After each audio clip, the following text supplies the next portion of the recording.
नमस्कार साथियों, स्वागत और अभिनंदन आप सभी का। साथियों, जिला दर्शन की जो सीरीज थी, आइए उसको और आगे बढ़ाते हैं। देखिए, बीच बीच में मैं चाहता हूं कि आपके एग्जाम भी जल्दी हैं, तो कुछ जैसे करंट के कुछ वीडियो डाले गए, जैसे बजट के। इसलिए बीच बीच में आप टेंशन मत लें, जब भी आपको आवश्यकता होगी वीडियो आपको मिल जाएगा, ठीक है ना। चिंता नहीं करनी है आपको। चलिए, उसी सीरीज में आज चर्चा करेंगे सिरोही जिले के बारे में। कौन सा? सिरोही जिला। सिरोही जिले से पहला क्वेश्चन के सिरोही का प्राचीन नाम क्या है? याद रखिए, शिवपुरी। अच्छा, ये नाम बताने वाले कौन थे? याद रखिएगा, colonel James Tod. Colonel James Tod ने हमें यह बताया कि सिरोही का प्राचीन नाम क्या है? शिवपुरी। सिरोही जिले के अंदर जिस वंश ने राज किया वो था साथियों आपके परमार। कौन सा था? परमार। इसीलिए परमारों की जो राजधानी रही वो थी आपके चंद्रावती। और चंद्रावती स्थान कहां पर? सिरोही के अंदर। एक सभ्यता भी है चंद्रावती, जो यही है सिरोही जिले के अंदर। कई बार डायरेक्ट क्वेश्चन पूछ लिया जाता है कि चंद्रावती किस जिले में है, तो सिरोही के अंदर। इसके अलावा एक याद रखिए, सिरोही जो प्रजामंडल है उसका गठन कब हुआ? तो 1939 के अंदर। और सिरोही प्रजामंडल के गठनकर्ता कौन थे? तो याद रखिएगा, गोकुल भाई भट्ट। और गोकुल भाई भट्ट को कहा जाता है राजस्थान का गांधी। ये जो गोकुल भाई भट्ट है, याद रखिएगा, ये सिरोही के किस गांव से संबंधित है? तो याद रखिएगा, हातल गांव से। किस गांव से संबंधित है? हातल गांव से। और सिरोही जिले का जो शुभंकर है वो कौन सा है? तो याद रखिएगा, जंगली मुर्गा। सिरोही का प्राचीन नाम, कौन से वंश ने शासन किया, सिरोही प्रजामंडल का गठन कब और किसने किया, और शुभंकर क्या। नेक्स्ट, अगली बात देखिए, सिरोही जिले के अंदर है आपके गुरु शिखर, जिसकी ऊंचाई है 1722 मीटर।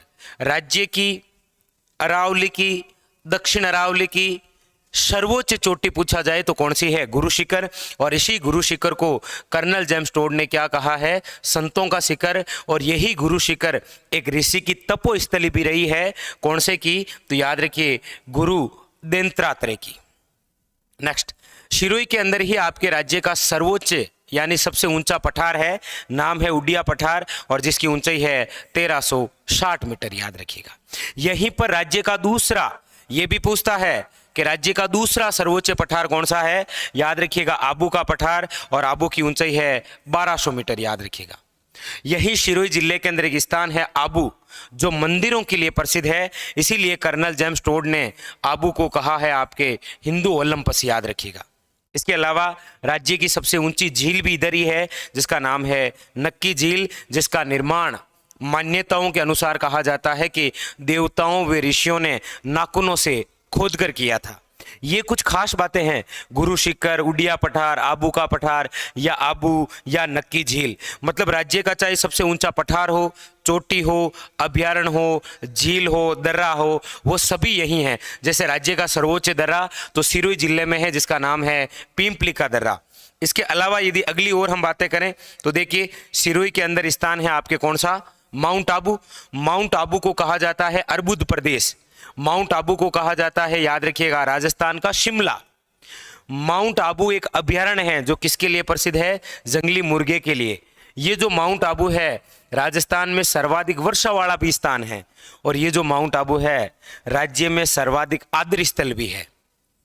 ये सारी विशेषताएं किसे क्या बोलते हैं? तो अर्बुद प्रदेश, राजस्थान का शिमला, माउंट आबू अभ्यारण्य, जंगली मुर्गे के लिए प्रसिद्ध, सर्वाधिक वर्षा वाला स्थान, और सर्वाधिक आर्द्र स्थान भी कौन सा है? माउंट आबू। माउंट आबू के अंदर आपकी ये पांचों बातें इंपॉर्टेंट। इसके अलावा सिरोही के अंदर तेज ढाल वाली पहाड़ियां हैं, जिन्हें क्या कहा जाता है? भाकर। इससे पहले मैंने आपको बता रखा है, इशराना भाकर और रोजा भाकर, ये दो चोटियां हैं जो आपके जालोर जिले में है। इसके अलावा सिरोही में अन्य चोटियां, जैसे सर्वोच्च कौन सी है? गुरु शिखर, वो भी सिरोही में। राज्य की दूसरी सर्वोच्च चोटी कौन सी है? शेर, 1597, ये भी सिरोही में। तीसरी कौन सी है? देलवाड़ा, 1442, ये भी सिरोही में। और इसके अलावा एक अचलगढ़ 1380 मीटर, ये भी सिरोही में। सिरोही जिले के अंदर एक नदी भी बहती है, जिसका नाम है पश्चिम बनास नदी। इसी पश्चिम बनास नदी पर सिरोही जिले के अंदर एक बांध बना हुआ है, बनास बांध। ये जो पश्चिम बनास नदी है, यह आपके कच्छ के रण में विलय होती है। और इसी नदी पर याद रखिए, गुजरात का एक शहर स्थित है, डिशा नगर। वैसे पश्चिम बनास नदी का उद्गम है वो सिरोही जिले के अंदर नया सरवाड़ नामक क्षेत्र है। पश्चिम बनास नदी की दो सहायक नदियां भी है, सूकली और कुकड़ी।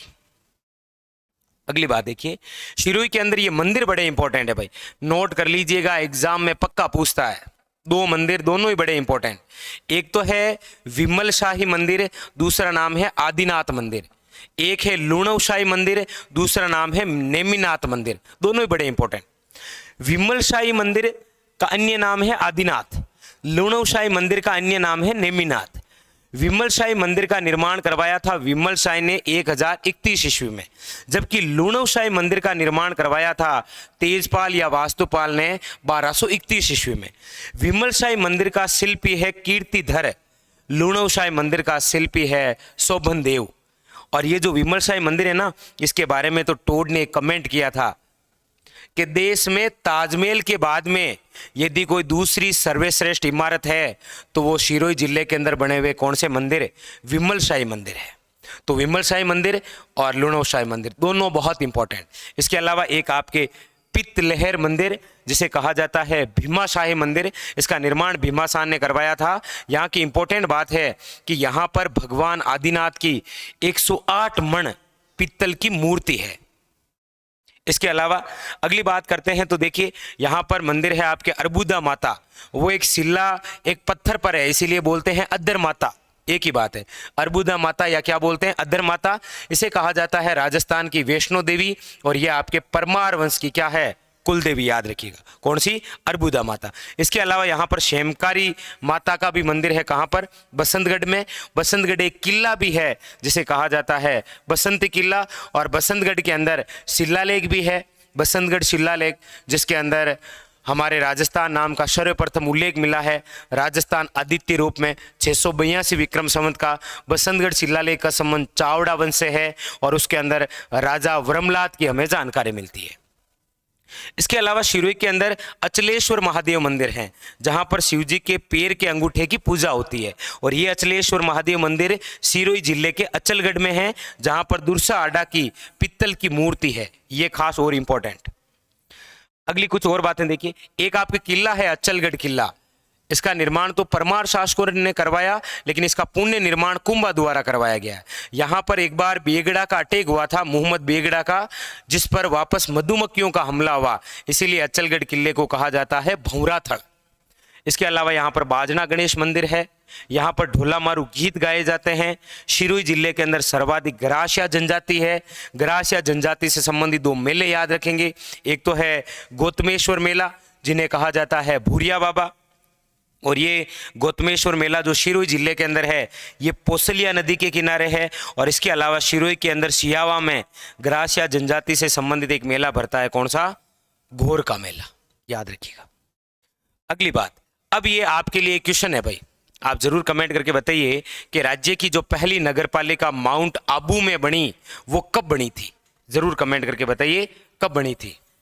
और अगली, ये आपके राजस्थान जीके का स्पेशल कोर्स जो आपके मात्र 800 रुपये में, जिसके अंदर बहुत सारे सब्जेक्ट पढ़ेंगे, जैसे राजस्थान भूगोल अर्थव्यवस्था, राजस्थान इतिहास, राजस्थान कला संस्कृति, आर्थिक समीक्षा और करंट की बातें। आप में से बहुत सारे स्टूडेंट हमारे साथ ऐप के माध्यम से भी जुड़े हुए हैं, तो उनको पता है कि किस प्रकार से सेशन होता है, बाकी आपको बताने की आवश्यकता ही नहीं है।